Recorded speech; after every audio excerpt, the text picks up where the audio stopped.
നിങ്ങൾക്ക് അഭിവാദ്യം അർപ്പിച്ചുകൊണ്ടാണ് യൂത്ത് കോൺഗ്രസ് സമരം നടത്തുന്നത്. അപ്പോൾ ഒരു പ്രത്യേക നിർദ്ദേശം എന്ന് പറയുന്നത് ഇത് മേയറിന്റെ ഓഫീസാണ്.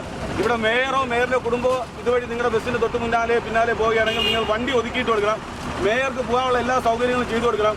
അങ്ങനെ മേയറിന്റെ കുടുംബം പോയിട്ട് മാത്രം മതി സാധാരണക്കാർ ഇവിടെ പോകുന്നത്. പിന്നെ ദയവ് ചെയ്ത് മേയർ ഇതുപോലെ വണ്ടി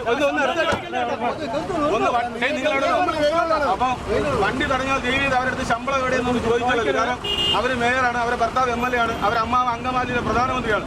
അപ്പോൾ ആ ഭയവും ആ ഒരു വിനയമൊക്കെ നിങ്ങൾ മേയറോട് കാണിക്കണം. ഇവിടുത്തെ മന്ത്രിമാരോടൊന്നും നമ്മൾ ചോദ്യം ചെയ്യാൻ പാടില്ല. അപ്പോൾ ഇതാണ് നമ്മളുടെ പിന്നെ പ്രത്യേക പോസ്റ്റ്. മേയറുണ്ട്, സൂക്ഷിക്കണം. യൂത്ത് കോൺഗ്രസ്